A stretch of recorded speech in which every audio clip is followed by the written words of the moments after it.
10 years ago, there was a guy named Jared. Totally different Jared. This Jared had hair, even though it was thinning and his wife knew that he was going to lose it all. But Jared had a lot of perspective thoughts in his future. One was his baby girl that was going to be born that year. So Jared decided, hey, I'm going to grow up. I'm going to get an iPhone 4 because it's like an iPod. I can play music, I can take phone calls, I can check the internet, and then go to bed. Because that's what Jared did. So Jared and his wife went out and bought iPhone 4s. They lived a beautiful, wonderful life. Jared had some hair still, and it was great. Then, after a few years, somebody came into Jared's life, introduced him to Android, and then Jared's life changed. He started to lose his hair. He gained a little bit of weight, became irritable with his kids, and didn't really understand his purpose in life. Oh my gosh, what happened to me?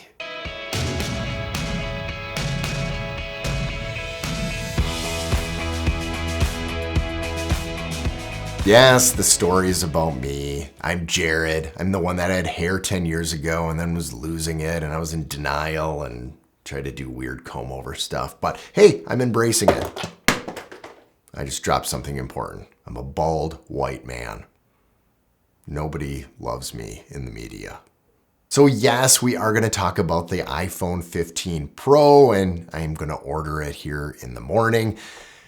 It's just inevitable. I have to come home. But before we talk about that, we're going to talk about this, because the DJI and, oh gosh, what do we got here? It's the Rode Wireless Pro. I just got this in. I'm going to be doing a comparison video, so stay tuned to that. If you're not subscribed, hit the subscribe button, hit that notification, because this one is going to be awesome, especially with 32-bit float compared to this. It's going to be good audio, okay?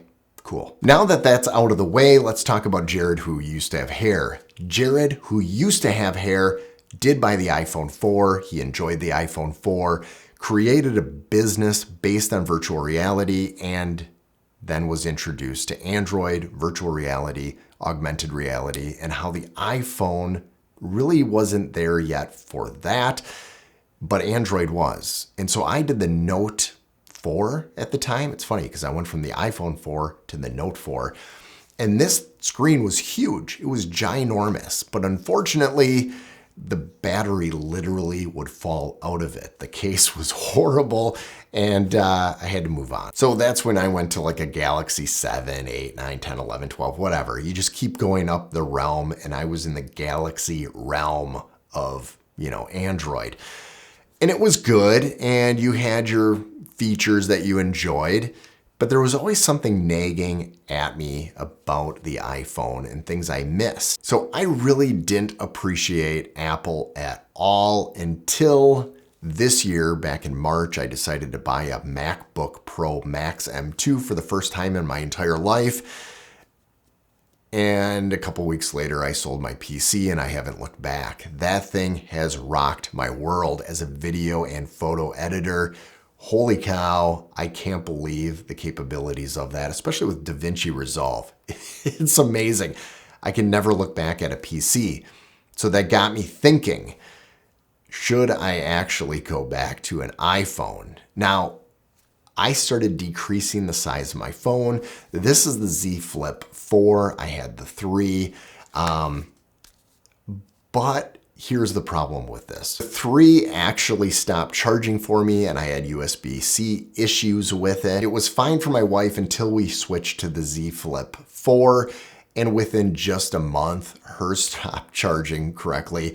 And then, I don't know what happened, but there was a piece of grain that got in there. She went to shut it, it crunched it, and then it wouldn't shut all the way, and the screen went black. So my wife decided to send it into Samsung. Samsung was awesome enough to replace it and get her a new one. And then she went out and bought an iPhone 13 mini and left me alone with Android all by myself. And I'm like, baby, are you gonna come back? And she was like, no, I'm gone. You can come with me with an iPhone or just stay where you're at with Android. And I was like, crap, I'm all by myself. What do I do? So the thing is, I have to send in my Z Flip 4 anyways to get the screen replaced and fixed. And so I was going to go change this over to a regular, smaller Galaxy phone. But now with the iPhone 15 Pro, and the size is actually smaller than this. Believe it or not, it is smaller than this, not this way, but it is smaller here, and it weighs lighter because it is titanium. So all of the features that are given to me in an iPhone compared to the Galaxy, and how it is so intuitive with a MacBook Pro, it's almost inevitable that I have to go back. I have to join up with my wife. Otherwise, she is on this island having an affair with iPhone, where I'm just like Android. And boy, this lover is weird. So here's the thing. I really don't want to switch because I have to pay the money out of my own pocket. And I'm not going to go to 128 megabits. I'm going to go to the 256. And so I'm going to spend $1,100 out of my own pocket because I'm still under contract. And then I'm just going to see what happens. I'm probably going to keep an Android, not this one, but an Android on standby just in case I need it. But I'm going to move over to the iPhone and see how that goes. Now, I will tell you, one of the things that really does intrigue me about the iPhone, especially being a Mac owner, is the fact that you people can actually type out your text messages on your computer and they go in the texts of your phone. Now, it seems so elementary, so simple. Why doesn't everybody else do it? I don't know, but Apple does it, so why not? One of the features that I really did like about the iPhone 4 when I had it 12 years ago, holy cow, the time is gone, is Filmic Pro. I bought Filmic Pro and it worked amazing. And what really amazes me is the fact that it's still around. People still use Filmic Pro. And so I did enjoy all the features of that. Now, there's a lot of anamorphic adapted lenses that can be put on your iPhone, and Filmic Pro works with it very good. I'd be curious of how that's going to operate. The other benefit of the iPhone 15 Pro is the fact that you can get ProRes out of it by hooking up an external USB-C hard drive and get some 10-bit quality of video. Now, the sensor, obviously smaller. I got an R7 right here that's APS-C. I've got the R6 II, which is full frame.